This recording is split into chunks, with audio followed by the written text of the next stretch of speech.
छोटे कम्युनिटी के लोग, ये लोग जो अपना वोट दे रहे हैं वो वोट फजूल जा रहा है। नहीं, वो ईवीएम छोड़ दो, हमको ईवीएम पीवीएम कुछ नहीं, हमको होना बैलेट पेपर पे वोट बस। इसी को कहते हैं खिसियानी बिल्ली खंभा नोचे। पता नहीं कांग्रेस पार्टी को क्या हो गया है, और यही हालात रहे तो आगे उसका क्या होगा भगवान जाने। और कांग्रेस देश को कहां ले जाने चाहती है, यह भी एक बड़ा सवाल है। अब महाराष्ट्र और झारखंड के चुनाव नतीजों को ही ले लें, जिसमें मुकाबला 1-1 से टाई रहा। यानी महाराष्ट्र में बीजेपी की अगुवाई वाली महायुति जीती और झारखंड में जेएमएम की अगुवाई में इंडिया ब्लॉक ने जीत दर्ज की। लेकिन जैसा कि महाराष्ट्र में कांग्रेस और उसकी अगुवाई वाली महाविकास अघाड़ी अपनी जीत पक्की मानकर चल रही थी, लेकिन यहां उसकी महाहार हो गई, जिसके बाद से कांग्रेस इस कदर बौखला गई है कि उसे ईवीएम नाम से ही जैसे करंट लग जा रहा हो। तभी तो उसके राष्ट्रीय अध्यक्ष मल्लिकार्जुन खड़गे ने बयान दिया कि अब ईवीएम वीवीएम नहीं, बैलेट पेपर से चुनाव होना चाहिए। और राहुल गांधी इसके लिए भारत जोड़ो यात्रा की तर्ज पर एक यात्रा निकालें, ऐसा उनसे गुजारिश है। जरा सोचिए, कांग्रेस पार्टी जब जीतती है तो ईवीएम पे सवाल नहीं खड़े होते हैं, और जब हार जाती है तो सवाल खड़े होने लगते। ओबीसी, गरीब तबके के लोग, छोटे कम्युनिटी के लोग, ये लोग जो अपना वोट दे रहे हैं वो वोट फजूल जा रहा है। नहीं, वो ईवीएम छोड़ दो, हमको ईवीएम पीवीएम कुछ नहीं, हमको होना बैलेट पेपर पे वोट बस।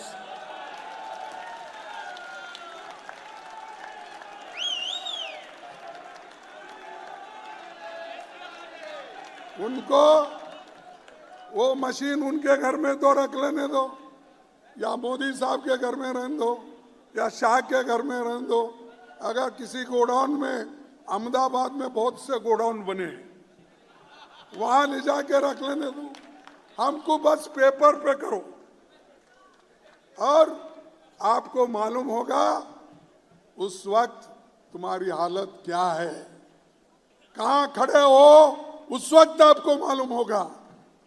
तो मैं ये अपने पार्टी के तरफ से एक मुहिम शुरू करना चाहिए। सभी लोगों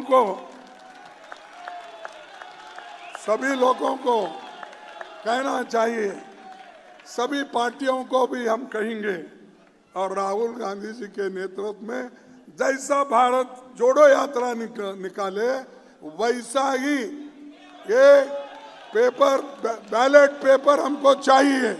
वैसे देखा जाए तो राहुल गांधी जब से राजनीति कर रहे हैं, या कहें तो उनके संरक्षण में, यानी 2004 से अब तक कांग्रेस लोकसभा और विधानसभा समेत कुल 89 चुनाव, एक बार फिर सुन लीजिएगा, 89 चुनाव हार चुकी हैं। ऐसे में हताशा, निराशा, खिज या कोई और भी ऐसा शब्द हो तो होना लाजमी है।